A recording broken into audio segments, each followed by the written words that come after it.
And we're back with another episode of Conversations and Connections. This is the official podcast of the Family Crisis Center of East Texas. I'm Stuart Burson, the prevention coordinator for the agency. And today we're going to talk about what I would say is one of the cornerstones of prevention, of sexual assault prevention. And that is, we're going to talk about consent. And with me, we have the agency's prevention team, Greta Rich, our community outreach coordinator. Say hey. Hello. Good morning. We also have Will Wyndham, our Batters Intervention and Prevention Program Coordinator, otherwise known as BIP. Good morning. Good morning or good afternoon, wherever you may be listening. And I want to introduce to everybody to Rebecca Myers. Rebecca, how long have you been with the agency now? Since April. Since April. Sorry, I took the microphone away from her too soon. Since April, and so Rebecca is our new advocate for the campus at Stephen F. Austin State. So, welcome to the prevention team, Rebecca. Hi, thank you. Rebecca's got to get used to having a microphone shoved in front of her face, right? No, it's all good. It's all good. And of course, before we recorded, I was telling Rebecca here within the next few weeks or maybe a month, I do want to have Rebecca on the podcast just to talk about her role, her newly acquired role as a SFA campus advocate. So again, I wanted to take some time. It's been a while since we've had the prevention team gathered around on the podcast. And again, kind of want to talk about the concept of consent. And, a lot of people probably know what consent is, but for those who may have a question about it or how it relates to prevention work, what is consent when it comes to sexual assault prevention? And basically, I guess it can be summed up as, put it bluntly, asking for permission for every step of the way in any type of sexual activity, sexual encounter. Getting consent is basically what we're talking about. And when we address the topic with high school students and college students and adults, I think we're fairly blunt about it. Before you go in for the first kiss, ask for consent. Before there's any touching going on, ask for consent. Before there's any intercourse going on, ask for consent. And Rebecca, I'm going to put you on the spot. Since you're the youngest of the group here, you're the baby. And you're the campus advocate. I know you kind of got hired on at the end of the spring semester, so you may not have had that much interaction with college students yet. But I kind of wanted to get your take, because I know when I at least talk to students about consent, if I don't see it, I can almost feel the eyes rolling. You know what I'm saying? Because I think maybe some, especially young people, may think it kind of takes the fun out of the encounter. What do you think? I think openly that I'm sure when you do talk to people my age in the campus community, I'm sure that you do get those eye rolls. I haven't had the pleasure of going to speaking to these events or to these sororities or fraternities or anything of that nature yet, but just from my experience from when I shadowed the advocate or the campus advocate before me, I remember blatantly, like, there was a lot of sighs or a lot of confusion in the audience or a lot of just toning out and playing on your phone, because I think when you're on that level of an adult in their head, they don't need to know this. Even though they know it, I don't believe fully they grasp that the seriousness of, misconduct or inappropriateness or crossing that line. I think they think it's culture-based in college that you shouldn't have to ask permission. It's college. If you go out and drink too much, hey, you're in college. Like there's no real valid excuses or denies or it's acceptable for that or not generation per se, but it's okay for them in their heads to go and do all the things that they can't do at home or whatever it may be. Okay. Greta, Will, do y'all have any input on that? Wow. Okay. Yeah, sure. I think when you just think of the context of just how taboo still it is sort of to talk about sex in general, I think that people want to roll their eyes because, it's like when you realistically picture this, I mean, you had a couple of drinks, you're making out, then you're going to be like, oh, time out, like the one YouTube video where they get their bring their attorneys in to, yeah, right. Yeah, and I mean, it sort of spoils the fun, and I think, again, with all the things that I'm sure we'll touch on here, like young men, especially in these situations like Rebecca was referring to fraternities, you get a little bit of male privilege with an intoxicated female, and she's maybe into you. You never really, I don't think about getting consent. So I don't think you're in it to really sexually assault someone. You've just never had the conversation about, hey, man, you might need to get some consent. And I think, right. that, if they know what consent is, then we might be surprised, right? Yeah. Okay. And we'll go back a little bit because one thing I do want to talk about later is at what age can you start talking to, especially young people and kids, about consent? And we'll talk about how we do that. But going back to older kids and college students and adults, one of our things that we always talk about also is the absence of no doesn't mean yes. And, I think a lot of people, with good intentions, if they start making out with someone and things are getting hot and heavy, if the one person, if you're the instigator and the other person doesn't say no, stop, you're going to assume that's a green light and everything's okay, right? But one of the things that we tell young people and really tell even adults is, again, that the absence of no doesn't mean yes. Make sure you get that yes before you engage in any type of activity. And again, I think people may not abide by that with no ill intentions. Well, she didn't say no, so I assumed everything was okay. And I even tell, especially when we do have the opportunity to talk to fraternities, I always tell them also it protects you as well. I kind of always want to refer to things pre-COVID and post-COVID. Pre-COVID, when you turned on the news, every week it was some politician, some person in Hollywood getting in trouble for something they did in the past, And I tell these young people today, say, hey, look, if you have any aspirations of a political future or a professional future, you need to think about what you're doing now. You need to think of what you're doing currently, right? So, that's one of the things that we always talk about. And another thing, and Greta, I'll get you to comment on this.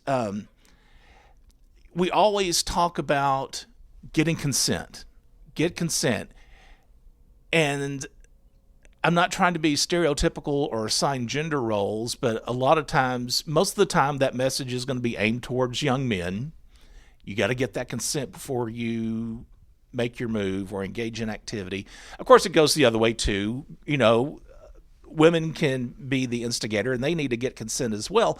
But I think it's also important for folks to give consent. If the other person is starting to make a move and they don't ask for consent, but if you still feel uncomfortable, you need to make sure you speak up. Exactly. Both parties in any kind of physical contact need to give their consent. Maybe awkward initially. And I think that's what what holds back a lot of people. And it's kind of ironic. You're about to do something that's very intimate and personal, but still bringing up consent is embarrassing. It is awkward, but know. it is, like you said earlier, just because you don't, or the absence of consent does not mean yes, that the physical activity is okay. Consent is black or white issue. Either you've given consent, right, or you're asking for consent, or you don't. You leave that aspect out, and that's what we do in our trainings, and that's what we do in our presentations.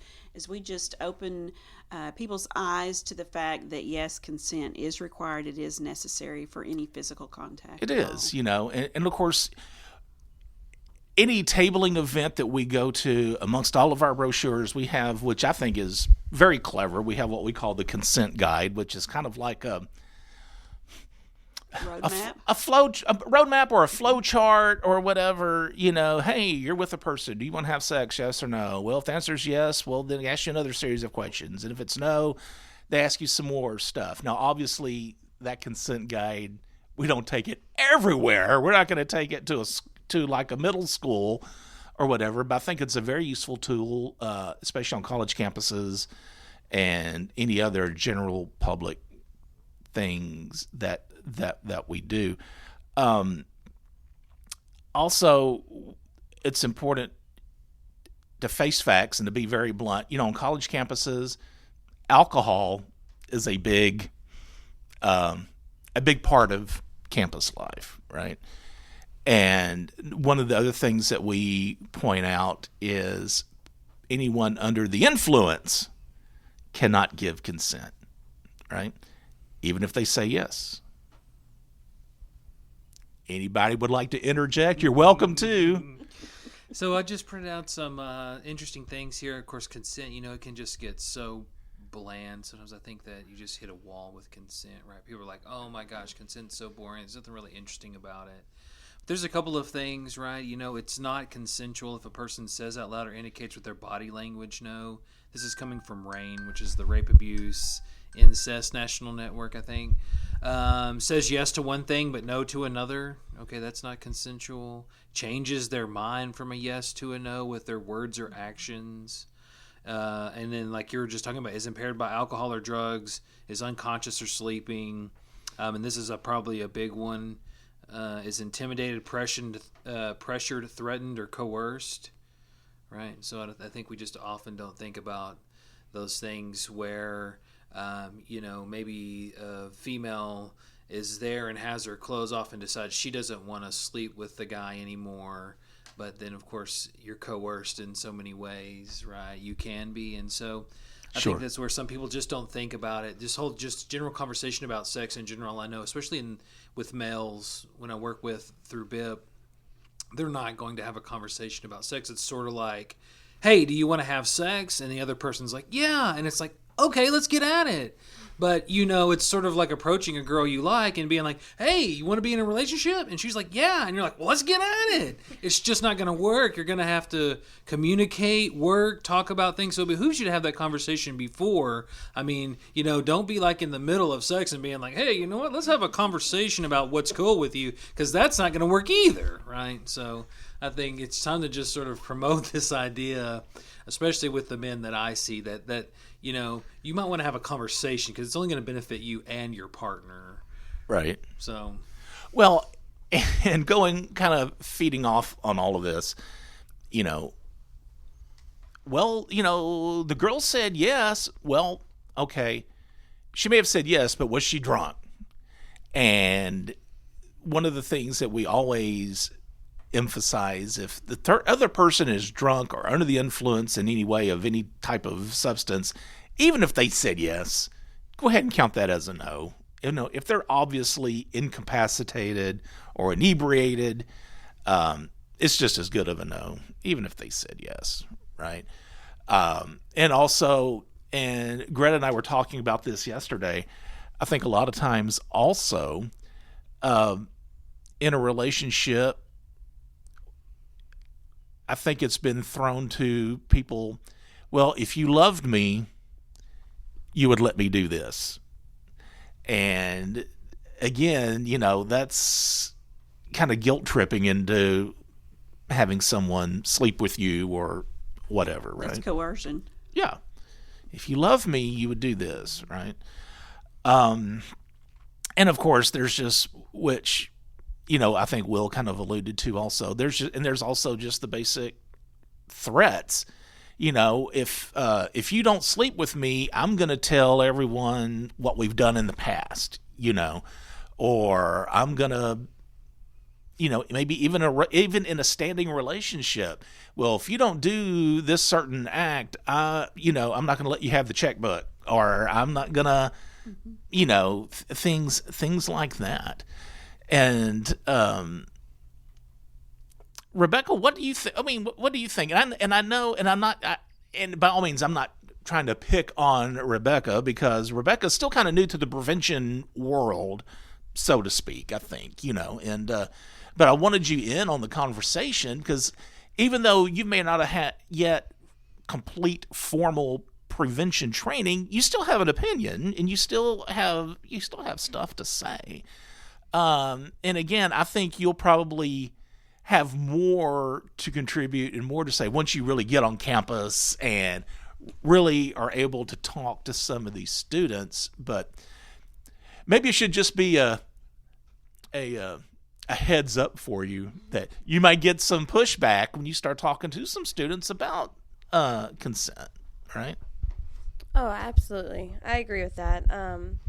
I actually believe openly the few, I don't know how to word it, but I could agree with what Greta and everyone was saying, is that it is consent form. But when you go to college campuses, I mean, I remember many times before I became where I am now, it was almost expected. If you knew people at the football team, on the football team, and you, let's say, go to that house party for the football team, if you were who you were, or hanging out with the crowd of the sororities or certain sorority, whoever it was, it was almost expected that you would have to give in somehow. And they didn't understand that when you said no, they thought it was in their head, and I'm going to say it, but they thought it was foreplay, and they would try harder to get your attention. And they didn't understand the mindset of, hey, I'm really saying no. I'm really not in the mood. So I think that going back to everything that we've talked about, yes, consent is huge, but some people, I think, in maybe the campus life or, that situation, whether you're in a fraternity or sorority, or even if you're not, or even if you're, dealing with the rugby team or whomever it is, I truly believe that they're, like you said earlier, the male mentality, and I'm not singling them out, but the male mentality is a lot, you have to come and do this because I invited you to the house party for rugby, or you have to do this because I'm sitting with you at lunch, or I asked you, all this stuff. And I think that's where I will find some hiccups this upcoming fall, but I don't mind. Well, with what Rebecca just said, I got a question. Where in the heck are you from to always refer to rugby? This is East Texas, lady. There's rugby at SFA. There's intramural. I'm just rugby.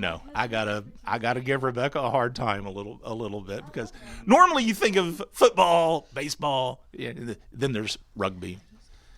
Next thing you know, she's gonna be talking about lacrosse. But anyway, I'm just giving Rebecca a hard time. But what you said is right, and I think sometimes media has a role in this. You talk about, when a girl says no, it's almost like the courtship, what's the word I'm looking for? Ritual. Well, I gotta say no. Or, she's playing hard to get. She really means yes, because you see that in movies, and you see that. And I think that is instilled in a lot of us, and then it may just entice that other person. Yeah. Honestly. Yeah. And then after a while, you got to put your foot down, or, say, hey, no, I really mean no. And before we move on, just one other element of consent that we usually talk about is Just because if you're with someone and they gave you consent last night or they gave you consent last week for sex does not mean that you are to assume that that consent is ongoing. You know, and this is where I get some of the eye rolls too. Even if you're in a standing relationship, still get consent. No, you know, every step of the way, and at every time, every moment, I guess is the right thing to say. Or even if you just have a casual girlfriend or boyfriend because they consented last week or yesterday or whatever, don't assume that's going to be consent every time, right? Yeah, exactly. Go ahead and say it. It's like having a cup of tea. Yeah, and of course, Gra's referring to a video that we play a lot, right? It's one of the tools we use often. Consent and tea. Yes, consent and tea, and it's the same thing. You know, every time you have a cup of tea, you need consent. Anytime you have an encounter with someone, be it a husband or whatever the relationship is, that consent needs to be there. Right, and that's a video we play a lot. But I encourage you. Because it's on YouTube. If you go on YouTube and just search for consent and tea, and I can't even remember who produced this or if it was produced for a certain agency, but it's out there and you can watch it. And they basically compare to asking for sex and getting consent like offering someone a cup of tea. Either they want tea or if they don't want teas, don't pour it down their throat. Don't make them drink it because they wanted tea yesterday. Doesn't mean they want tea today. It's a very clever way to address the topic of consent to where it really does make it understandable, right? And of course, we talked about consent has to be freely given. So one of the things I want to touch on is when is the right time to start introducing consent to kids. And I think in general, and I think nearly every educator will agree to this, no matter what the topic, the sooner you can start educating someone on that, the earlier in age, the more they're going to retain it.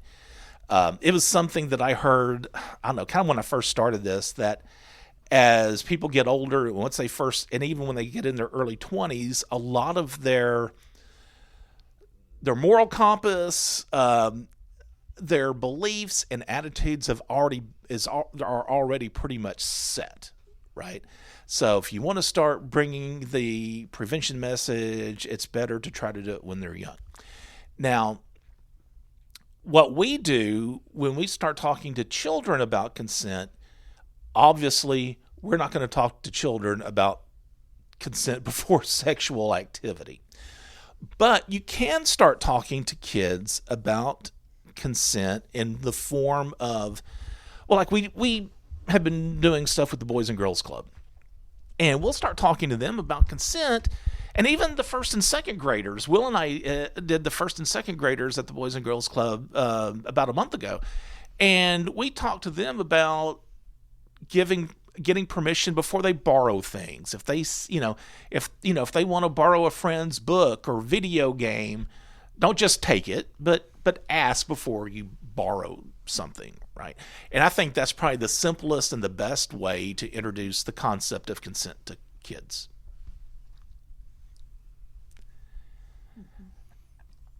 Yeah, I agree. I mean, I think it goes over well. I think you have to introduce the topic, right?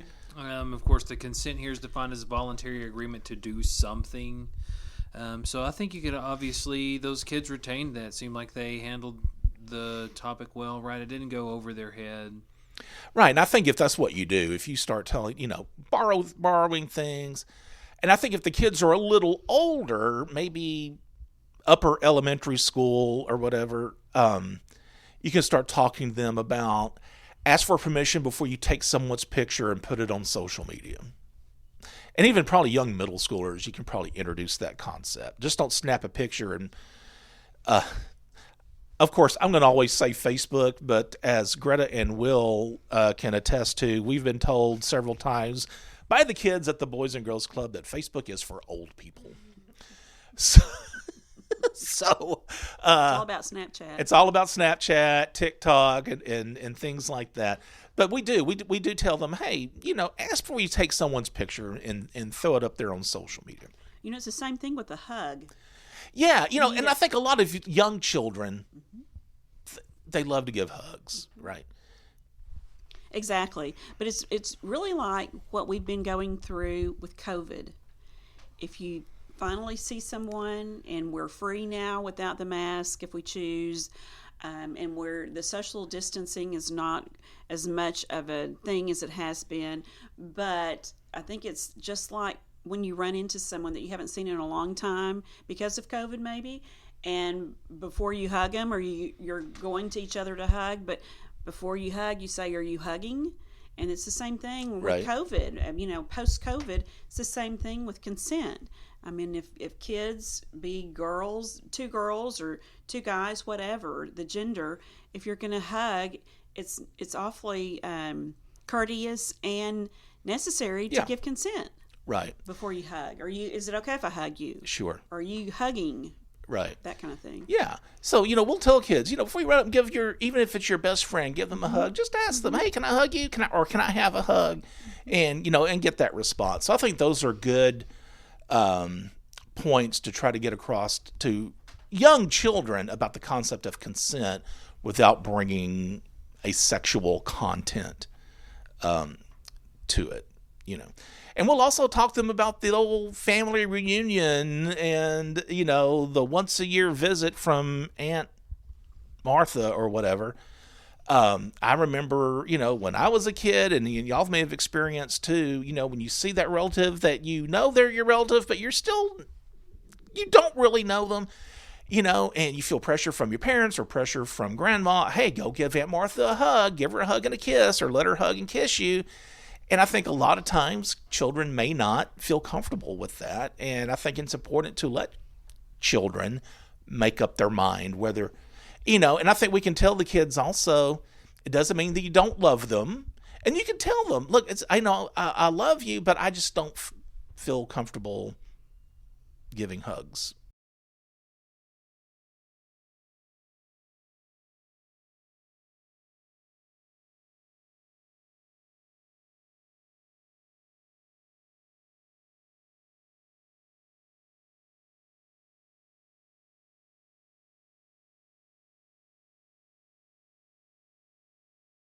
Least questionable material anytime they want, and again, it kind of goes back to the media's influence and social media influence and even the internet's influence on what our kids consume and what they see, and it probably makes them want to try things at a much younger age than maybe in our generation, right? All right. Well, any parting words? Anybody else? Okay. Well, thanks, guys. Thanks, Rebecca. Thank you. All right, Will? Google the consent fries. Freely given, reversible, informed, enthusiastic, and specific. FRIES, a good acronym. There you have it. There you go. That's great advice. And Greta, thanks a lot. You bet. All Thanks right. for being here, Stuart. Again, if you have any questions or comments about anything that we talked about, we do have an email that is conversationsandconnections@fccet.com. And if you feel like you need the services of the Family Crisis Center of East Texas for anything, we do have a 24-hour-a-day, 7-day-a-week phone number. That hotline is 1-800-828-7233, 1-800-828-7233. And as always, be the voice, if not for you, for someone else.